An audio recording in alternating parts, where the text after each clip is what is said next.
கொள்ளிடக்கரையில் படகில் ஏற்றி நாம் விட்டுவிட்டு வந்த வந்தியத்தேவன் குடந்தை சோதிடரின் வீட்டுக்கு அச்சமயம் எப்படி வந்து சேர்ந்தான் என்பதை சொல்ல வேண்டுமல்லவா? ஆழ்வார்க்கடியான் படகில் ஏறியதை ஆட்சேபித்த சைவ பெரியார் படகு நகரத் தொடங்கியதும் வந்தியத்தேவனை பார்த்து, தம்பி, உனக்காக போனால் போகிறது என்று இவனை ஏறவிட்டேன். ஆனால் ஓடத்தில் இருக்கும் வரையில் இவன் அந்த 8 எழுத்து பெயரை சொல்லவே கூடாது. சொன்னால் இவனை இந்த கொள்ளிடத்தில் பிடித்து தள்ளிவிடச் சொல்லுவேன். ஓடக்காரர்கள் என்னுடைய ஆட்கள். நம்பியடிகளே, தங்களுடைய திருச்செவியில் விழுந்ததா? இவர் 5 எழுத்து பெயரை சொல்லாதிருந்தால் நானும் 8 எழுத்து திருநாமத்தை சொல்லவில்லை. சாஷாத் சிவபெருமானுடைய பஞ்சாட்சர திருமந்திரத்தை சொல்லக்கூடாது என்று இவன் யார் தடை செய்வதற்கு? முடியாது, முடியாது.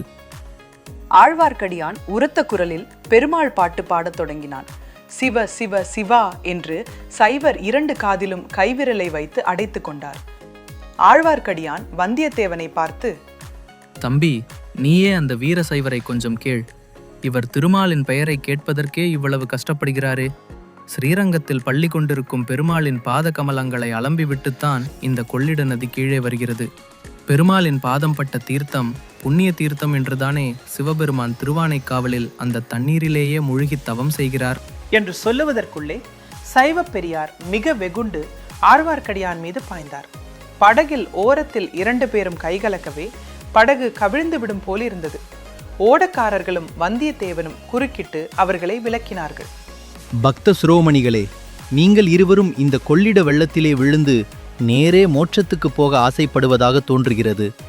ஆனால் எனக்கு இன்னும் இந்த உலகத்தில் செய்ய வேண்டிய காரியங்கள் மிச்சமிருக்கின்றன. கொள்ளிடத்தில் விழுந்தால் மோட்சத்துக்கு போவது நிச்சயமோ என்னமோ தெரியாது. ஆனால் முதலையின் வயிற்றுக்குள் நிச்சயமாக போகலாம். அதோ பாருங்கள். அவன் சுட்டிக்காட்டிய இடத்தில் முதலை ஒன்று பயங்கரமாக வாயை திறந்து கொண்டு காணப்பட்டது. எனக்கு முதலையை பற்றி சிறிதும் அச்சமில்லை. கஜேந்திரனை ரட்சித்த ஆதி மூலமான நாராயணமூர்த்தி எங்கே போய்விட்டார்? எங்கே போய்விட்டாரா? பிருந்தாவனத்து கோபிகா ஸ்திரீகளின் சேலை தலைப்பில் ஒருவேளை ஒளிந்து கொண்டிருப்பார். அல்லது பத்மாசுரனுக்கு வரங்கொடுத்துவிட்டு அலறி புடைத்து கொண்டு ஓடியது போல் சிவனுக்கு இன்னொரு சங்கடம் ஏற்பட்டிருக்கலாம். அந்த சங்கடத்திலிருந்து சிவனை காப்பாற்றுவதற்காக திருமால் போயிருக்கலாம். திரிபுர சம்ஹாரத்தின் போது திருமால் அடைந்த கர்வபங்கம் இந்த வைஷ்ணவனுக்கு ஞாபகமில்லை போலிருக்கிறது. சுவாமிகளே, நீங்கள் எதற்காகத்தான் இப்படி சண்டை போடுகிறீர்களோ தெரியவில்லை. யாருக்கு எந்த தெய்வத்தின் பேரில் பக்தியோ அந்த தெய்வத்தை வழிபடுவதுதானே. சைவ பெரியாரும் ஆழ்வார்க்கடியானும் ஏன் அவ்விதம் சண்டையிட்டார்கள்? வீரநாராயணபுரத்தில் ஏன் இதே மாதிரியான வாதப்போர் நடந்தது என்பதை பற்றி வாசகர்களுக்கு இச்சமயத்தில் சொல்லிவிடுவது உசிதமாயிருக்கும். பழந்தமிழ்நாட்டில் ஏறக்குறைய 600 வருஷ காலம் பௌத்த மதமும் சமண மதமும் செல்வாக்கு பெற்றிருந்தன. இந்த செல்வாக்கினால் தமிழகம் பல நலங்களை எய்தியது. சிற்பம், சித்திரம், கவிதை, காவியம் முதலிய கலைகள் தழைத்தோங்கின. பின்னர் ஆழ்வார்களும் நாயன்மார்களும் தோன்றினார்கள். அமுதொழுகும் தெய்வத்தமிழ் பாசுரங்களை பொழிந்தார்கள். வைஷ்ணவத்தையும் சைவத்தையும் தழைத்தோங்கச் செய்தார்கள். இவர்களுடைய பிரசார முறை மிகச் சக்தி வாய்ந்ததாயிருந்தது. சமய பிரச்சாரத்துக்கு சிற்பக்கலையுடன் கூட இசைக்கலையையும் பயன்படுத்தி கொண்டார்கள். ஆழ்வார்களின் பாசுரங்களையும் மூவர் தேவார பண்களையும் தேவகானத்தையொத்த இசையில் அமைத்து பலர் பாடத் தொடங்கினார்கள். இந்த இசை பாடல்கள் கேட்போர் உள்ளங்களை பரவசப்படுத்தி பக்தி வெறியை ஊட்டின. ஆழ்வார்களின் பாடல் பெற்ற விஷ்ணு ஸ்தலங்களும் மூவரின் பாடல் பெற்ற சிவஸ்தலங்களும் புதிய சிறப்பையும் புனித தன்மையையும் அடைந்தன. அதற்கு முன் செங்கல்லாலும் மரத்தினாலும் கட்டப்பட்டிருந்த ஆலயங்கள் புதுப்பித்து கற்றளிகளாக கட்டப்பட்டன. இந்த திருப்பணியை விஜயாலய சோழன் காலத்திலிருந்து சோழ மன்னர்களும் மன்னர் குடும்பத்தை சேர்ந்தவர்களும் வெகுவாக செய்து வந்தார்கள். அதே சமயத்தில் கேரள நாட்டில் ஒரு விசேஷ சம்பவம் நடந்தது. காலடி என்னுமிடத்தில் ஒரு மகான் அவதரித்தார். இளம் பிராயத்தில் அவர் உலகை துறந்து சந்நியாசியானார். வடமொழியில் உள்ள சகல சாஸ்திரங்களையும் படித்து கரை கண்டார். வேத உபனிஷதம், பகவத்கீதை, பிரம்மசூத்திரம் இவற்றின் அடிப்படையில் அத்வைத வேதாந்த கொள்கையின் கொடியை நாட்டினார். வடமொழியில் பெற்றிருந்த வித்வத்தின் உதவியினால் பாரத தேசம் முழுவதும் திக்விஜயம் செய்து ஆங்காங்கு 8 அத்வைத மடங்களை ஸ்தாபனம் செய்தார். இவருடைய கொள்கையை ஆதரித்த அத்வைத சந்நியாசிகள் நாடெங்கும் பரவி சென்றார்கள். இவ்விதம் தமிழ்நாட்டில் நம் கதை நடந்த காலத்தில், அதாவது சுமார் 980 வருஷங்களுக்கு முன்பு 1950 எழுதியது பெரியதொரு சமய கொந்தளிப்பு ஏற்பட்டிருந்தது. இந்த கொந்தளிப்பிலிருந்து தீங்கு தரும் அம்சங்கள் சிலவும் தோன்றி பரவின. வீர வைஷ்ணவர்களும் வீர சைவர்களும் ஆங்காங்கு முளைத்தார்கள்.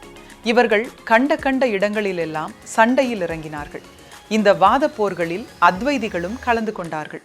சமயவாத போர்கள் சில சமயம் அடிதடி சண்டையாக பரிணமித்தன. அந்த காலத்து சைவ வைஷ்ணவ போரை விளக்கும் அருமையான கதை ஒன்று உண்டு. ஸ்ரீரங்கத்து வைஷ்ணவர் ஒருவர் திருவானைக்காவல் ஆலய வெளிச்சுவரின் ஓரமாக போய்க் கொண்டிருந்தார். தலையில் திடீரென்று ஒரு கல் விழுந்தது. காயமாகி இரத்தமும் கசிந்தது. வைஷ்ணவர் அண்ணாந்து பார்த்தார். கோபுரத்தில் ஒரு காக்கை உட்கார்ந்தபடியால் அந்த பழைய கோபுரத்தின் கல் இடிந்து விழுந்திருக்க வேண்டும் என்று அறிந்தார்.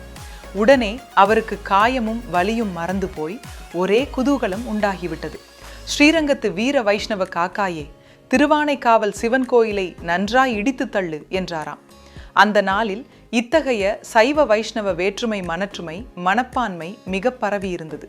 இதை தெரிந்து கொள்ளுதல் பின்னர் வரும் நிகழ்வுகளை புரிந்து கொள்ள இது மிக உதவியாக இருக்கும். ஓடம் அக்கறை சென்றதும் சைவ பெரியார் ஆழ்வார்க்கடியானை பார்த்து, நீ நாசமாய் போவாய் என்று கடைசி சாபம் கொடுத்துவிட்டு தம் வழியே போனார். வந்தியத்தேவனுடன் வந்த கடம்பூர் வீரன் பக்கத்தில் உள்ள திருப்பனந்தாளுக்கு சென்று குதிரை சம்பாதித்து வருவதாக சொல்லி போனான். ஆழ்வார்க்கடியானும் வந்தியத்தேவனும் ஆற்றங்கரையில் அரச மரத்தின் அடியில் உட்கார்ந்தார்கள். அந்த மரத்தின் விசாலமான அடர்ந்த கிளைகளில் நூற்றுக்கணக்கான பறவைகள் மதுரமான கலகலத்வனி செய்து கொண்டிருந்தன. வந்தியத்தேவனும் நம்பியும் ஒருவருடைய வாயை ஒருவர் பிடுங்கி ஏதாவது விஷயத்தை கிரகிக்க விரும்பினார்கள். முதலில் சிறிது நேரம் சுற்றி வளைத்து பேசினார்கள். ஏன் தம்பி, கடம்பூர் மாளிகைக்கு என்னை அழைத்து போகாமல் விட்டு போனாயல்லவா? நான் போவதே பெரிய கஷ்டமாக போய்விட்டது நம்பிகளே. அப்படியா? பின் எப்படித்தான் போனாய்? ஒருவேளை போகவில்லையோ? போனேன்.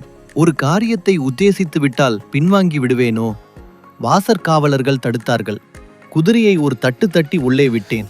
தடுத்தவர்கள் அத்தனை பேரும் உருண்டு தரையில் விழுந்தார்கள். பிறகு அவர்கள் எழுந்து வந்து என்னை சூழ்ந்து கொள்வதற்குள் என் நண்பன் கந்தமாறன் ஓடி வந்து என்னை அழைத்து போனான். அப்படித்தான் இருக்கும் என்று நான் நினைத்தேன். மிக்க தைரியசாலி நீ. சரி, அப்புறம் என்ன நடந்தது? யார் யார் வந்திருந்தார்கள்? எத்தனையோ பிரமுகர்கள் வந்திருந்தார்கள். அவர்களுடைய பெயரெல்லாம் எனக்கு தெரியாது. பழுவேட்டரையர் வந்திருந்தார். அவருடைய இளம் மனையாளும் வந்திருந்தாள். அப்பப்பா, அந்த பெண்ணின் அழகை என்னவென்று சொல்வது? நீ பார்த்தாயா என்ன? ஆமாம், பார்க்காமலா? என் நண்பன் கந்தமாறன் என்னை அந்தப்புறத்துக்கு அழைத்துச் சென்றான். அங்கே பார்த்தேன். அவ்வளவு ஸ்திரீகளிலும் பழுவேட்டரையரின் இளையராணிதான் பிரமாத அழகுடன் விளங்கினாள். மற்ற கருநிறத்து மங்கையர்க்கு நடுவில் அந்த ராணியின் முகம் பூரண சந்திரனைப் போல் பொலிந்தது. அரம்பை, ஊர்வசி, திலோத்தமை, இந்திராணி, சந்திராணி எல்லோரும் அவளுக்கு அப்புறந்தான்.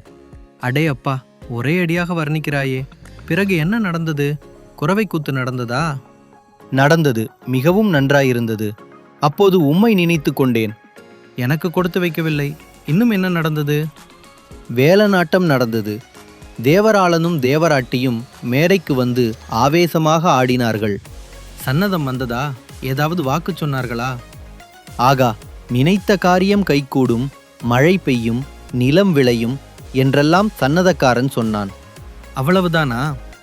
இன்னும் ஏதோ இராஜாங்க விஷயமாகச் சொன்னான். நான் அதையொன்றும் கவனிக்கவில்லை. அடாடா, இவ்வளவுதானா? கவனித்திருக்க வேண்டும் தம்பி. நீ இளம் பிள்ளை, நல்ல வீர பராக்கிரமுடையவனாய் தோன்றுகிறாய். இராஜாங்க விஷயங்களை பற்றி எங்கேயாவது யாராவது பேசினால் காதில் கேட்டு வைத்துக் கொள்ள வேண்டும். நீ சொல்வது உண்மை. எனக்கு கூட இன்று காலையில் அப்படித்தான் தோன்றியது. காலையில் தோன்றுவானேன்? காலையில் கந்தமாறனும் நானும் பேசிக்கொண்டே கொள்ளிடக்கரை வரையில் வந்தோம். இராத்திரி நான் படுத்து தூங்கிய பிறகு கடம்பூர் மாளிகைக்கு வந்திருந்த விருந்தாளிகள் கூட்டம் போட்டு ஏதேதோ இராஜாங்க விஷயமாக பேசினார்களாம். என்ன பேசினார்களாம்? அது எனக்கு தெரியாது. கந்தமாறன் ஏடாகூடமாகச் சொன்னானே தவிர தெளிவாகச் சொல்லவில்லை. ஏதோ ஒரு காரியம் சீக்கிரம் நடக்கப் போகிறது, அப்போது சொல்கிறேன் என்றான். அவன் பேச்சே மர்மமாயிருந்தது. ஏன் சுவாமிகளே, உங்களுக்கு ஏதாவது தெரியுமா? எதை பற்றி? நாடு நகரமெல்லாம் ஏதேதோ பேசிக்கொள்கிறார்களே. வானத்தில் வால் நட்சத்திரம் காணப்படுகிறது. இராஜாங்கத்துக்கு ஏதோ ஆபத்து இருக்கிறது. சோழ சிம்மாசனத்தில் மாறுதல் ஏற்படும். அப்படி இப்படி என்றெல்லாம் பேசிக்கொள்கிறார்கள். தொண்டை மண்டலம் வரையில் இந்த பேச்சு எட்டி இருக்கிறது. இன்னும் யார் யாரோ பெரிய கைகள் சேர்ந்து அடிக்கடி கூடி அடுத்து பட்டத்துக்கு யார் என்று யோசித்து வருகிறார்களாம். உங்களுக்கு என்ன தோன்றுகிறது? அடுத்து பட்டத்துக்கு யார் வரக்கூடும்? எனக்கு அதெல்லாம் தெரியாது தம்பி. இராஜாங்க காரியங்களுக்கும் எனக்கும் என்ன சம்பந்தம்? நான் வைஷ்ணவன், ஆழ்வார்களின் அடியார்க்கு அடியான். எனக்கு தெரிந்த பாசுரங்களை பாடிக்கொண்டு ஊர் ஊராய் திரிகிறவன். திருக்கண்டேன் பொன்மேனி கண்டேன். உமக்கு புண்ணியமாய் போகட்டும், நிறுத்தும். அடடா, தெய்வத்தமிழ் பாசுரத்தை நிறுத்தச் சொல்கிறாயே. ஆழ்வார்க்கடியான் நம்பிகளே, எனக்கு ஒரு சந்தேகம் உதித்திருக்கிறது, அதை சொல்லட்டுமா? நன்றாய் சொல்லு. தடியை தூக்கி கொண்டு அடிக்க வரமாட்டீரே. உன்னையா? உன்னை அடிக்க என்னாலே முடியுமா? உம்முடைய வைஷ்ணவம், பக்தி, ஊர்த்தவ புண்டரம், பாசுர பாடல் எல்லாம் வெறும் வேஷம் என்று சந்தேகிக்கிறேன். ஐயையோ, இது என்ன பேச்சு? அபச்சாரம், அபச்சாரம். அபச்சாரமும் இல்லை, உபச்சாரமும் இல்லை. உம்முடைய பெண்ணாசையை மறைப்பதற்காக இந்த மாதிரி வேஷம் போடுகிறீர். உம்மை போல் இன்னும் சிலரையும் நான் பார்த்திருக்கிறேன். பெண்ணாசை பித்து பிடித்து அலைகிறவர்கள். அப்படி என்னதான் பெண்களிடம் காண்கிறீர்களோ அதுதான் எனக்கு தெரியவில்லை. எனக்கு எந்த பெண்ணை பார்த்தாலும் வெறுப்பாகவே இருக்கிறது. தம்பி, பெண் பித்து பிடித்து அலைகிறவர்கள் சிலர் உண்டு. ஆனால் அவர்களோடு என்னை சேர்க்காதே. நான் வேஷதாரி அல்ல. நீ அவ்விதம் சந்தேகிப்பது ரொம்ப தவறு. அப்படியானால் பல்லக்கில் வந்த அந்த பெண்ணிடம் ஓலை கொடுக்கும்படி என்னை ஏன் கேட்டீர்? அதிலும் இன்னொரு மனுஷன் மனம் புரிந்து கொண்ட பெண்ணிடம் மனதை செலுத்தலாமா? நீர் கடம்பூர் மாளிகைக்கு வரவேண்டும் என்று சொன்னதும் அவளை பார்ப்பதற்குத்தானே? இல்லை என்று சொல்ல வேண்டாம். இல்லை என்று சொல்லவில்லை. ஆனால் அதற்கு நீ கூறிய காரணம் தவறு. வேறு தகுந்த காரணம் இருக்கிறது. அது பெரிய கதை. குதிரை இன்னும் வரக்கானோம். அந்த கதையைத்தான் சொல்லுங்களேன், கேட்கலாம். கதை என்றால் கற்பனை கதை அல்ல, உண்மையாக நடந்த கதை. அதிசய வரலாறு. கேட்டால் திகைத்து போவாய். அவசியம் சொல்லத்தான் வேண்டுமா? இஷ்டமிருந்தால் சொல்லுங்கள். ஆம், சொல்லுகிறேன். கொஞ்சம் எனக்கு அவசரமாய் போக வேண்டும். இருந்தாலும் சொல்லிவிட்டு போகிறேன். மறுபடியும் உன்னிடம் ஏதாவது உதவி கோரும்படி இருந்தாலும் இருக்கும். அப்போது தட்டாமல் செய்வாய் அல்லவா? நியாயமாய் இருந்தால் செய்வேன். உங்களுக்கு இஷ்டமில்லாவிட்டால் ஒன்றும் சொல்ல வேண்டாம். இல்லை இல்லை, உன்னிடம் கட்டாயம் சொல்லியே தீர வேண்டும். அந்த இரணியாசுரன் பழுவேட்டரையரின் இளம் மனைவி இருக்கிறாளே, நான் ஓலை கொண்டு போகச் சொன்னேனே, அவள் பெயர் நந்தினி. அவளுடைய கதையை நீ கேட்டால் ஆச்சரியப்பட்டு போவாய். உலகில் இப்படியும் அக்கிரமம் உண்டா என்று பொங்குவாய். இந்த முன்னுரையுடன் ஆழ்வார்க்கடியான் நந்தினியை பற்றிய கதையை ஆரம்பித்தான். ஆழ்வார்க்கடியான் பாண்டிய நாட்டில் வைகை நதிக்கரையில் ஒரு கிராமத்தில் பிறந்தவன். அவனுடைய குடும்பத்தார் பரம பக்தர்களான வைஷ்ணவர்கள். அவனுடைய தந்தை ஒரு நாள் நதிக்கரையில் உள்ள நந்தவனத்துக்கு போனார். அங்கே ஒரு பெண் குழந்தை அனாதையாக கிடப்பதை கண்டார். குழந்தையை எடுத்துக்கொண்டு வீட்டுக்கு வந்தார். குழந்தை கலையாகவும் அழகாகவும் இருந்தபடியால் குடும்பத்தார் அன்புடன் போற்றி காப்பாற்றினார்கள். நந்தவனத்தில் அகப்பட்டபடியால் நந்தினி என்று குழந்தைக்கு பெயரிட்டார்கள். ஆழ்வார்க்கடியான் அப்பெண்ணை தன் தங்கை என்று கருதி பாராட்டி வந்தான். நந்தினிக்கு பிராயம் வளர்ந்து வந்தது போல் பெருமாளிடமும் பக்தியும் வளர்ந்து வந்தது. அவள் மற்றொரு ஆண்டாள் ஆகி பக்தர்களையெல்லாம் ஆட்கொள்ளப் போகிறாள் என்று அக்கம் பக்கத்தில் உள்ளவர்கள் நம்பினார்கள். இந்த நம்பிக்கை ஆழ்வார்க்கடியானுக்கு அதிகமாயிருந்தது. தந்தை இறந்த பிறகு அப்பெண்ணை வளர்க்கும் பொறுப்பை அவனே ஏற்றுக்கொண்டான். இருவரும் ஊர் ஊராக சென்று ஆழ்வார்களின் பாசுரங்களை பாடி வைஷ்ணவத்தை பரப்பி வந்தார்கள். நந்தினி துளசி மாலை அணிந்து பக்தி பரவசத்துடன் பாசுரம் பாடியதை கேட்டவர்கள் மதிமயங்கி போனார்கள். ஒரு சமயம் ஆழ்வார்க்கடியான் திருவேங்கடத்துக்கு யாத்திரை சென்றான்.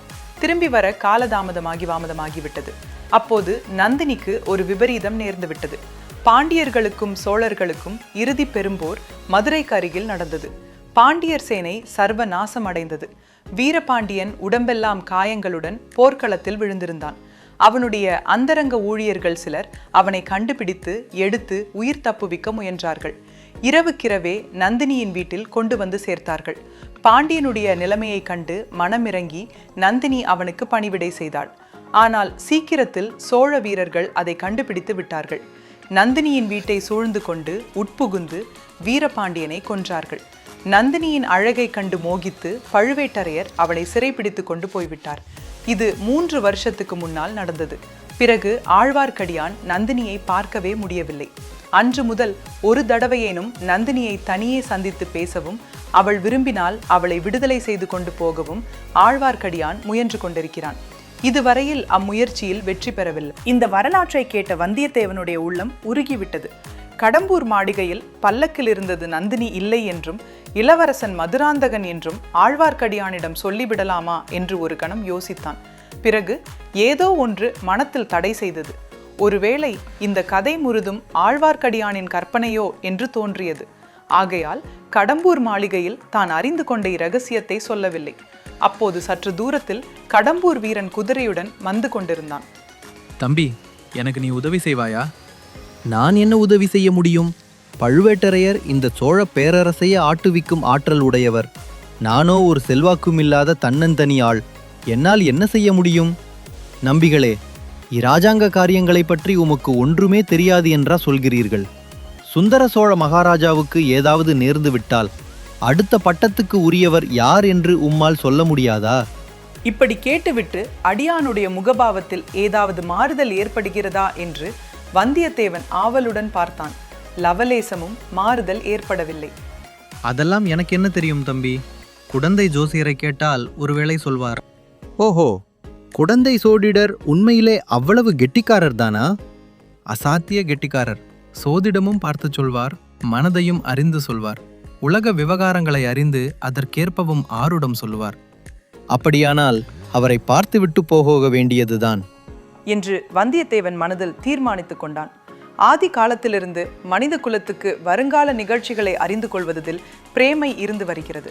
அரசர்களுக்கும் அந்த பிரேமை உண்டு, ஆண்டிகளுக்கும் உண்டு, முற்றும் துறந்த முனிவர்களுக்கும் உண்டு, இல்லறத்தில் உள்ள ஜனங்களுக்கும் உண்டு, அறிவிற் சிறந்த மேதாவிகளுக்கும் உண்டு. இத்தகைய பிரேமை நாடு நகரங்களை கடந்து பல அபாயங்களுக்கு துணிந்து அரசாங்க அந்தரங்க பணியை நிறைவேற்றுவதற்காக பிரயாணம் செய்து கொண்டிருந்த நம்முடைய வாலிப வீரனுக்கும் இருந்ததில் ஆச்சரியமில்லை அல்லவா? நண்பர்களே, நெக்ஸ்ட் எபிசோட்க்கு ரெடியா? சப்ஸ்கிரைப் பண்ணி பெல் ஆன் பண்ணுங்க. லைக் பண்ணுங்க, ஷேர் பண்ணுங்க, கமெண்ட்ல உங்கள் கருத்து சொல்லுங்க. மறக்காம சப்ஸ்கிரைப் பண்ணிடுங்க.